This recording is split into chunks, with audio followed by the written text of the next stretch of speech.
കുവൈറ്റിൻ്റെ ചരിത്രം നാഷണൽ ഡേൻ്റെ ഭാഗമായിട്ട് ഓരോ ചിത്രത്തിലൂടെയും അവർ വരച്ചു വച്ചിട്ടുണ്ട്. കുവൈറ്റ് ഇറാഖിൽ നിന്നും സ്വതന്ത്രമായ വർഷം 1991. പിന്നെ കുവൈറ്റിലെ പ്രധാന ഒരു പള്ളിയാണ് മസ്ജിദുൽ കബീർ. മസ്ജിദുൽ കബീർ ആദ്യമായിട്ട് നിർമ്മിച്ച വർഷം 1986. പിന്നെ കുവൈറ്റ് അബ്രാജുകൾ ടവറുകൾ ഉണ്ടാക്കിയ വർഷം 1975.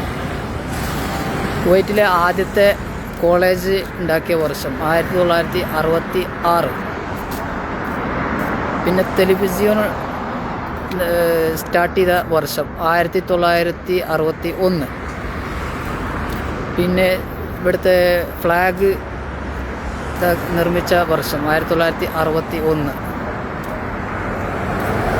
ഇവിടുത്തെ ഫുട്ബോള് ഒരു ക്ലബ്ബ് ഉണ്ടാക്കിയ വർഷം 1953. അല്ല, ക്ലബ്ബല്ല, ആദ്യത്തെ ഫ്ലൈറ്റ് 1953.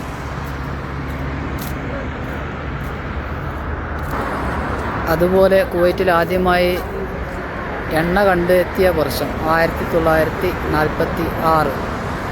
ഇതാണ് കുവൈറ്റിൻ്റെ ഒരു ചെറു ചരിത്രം.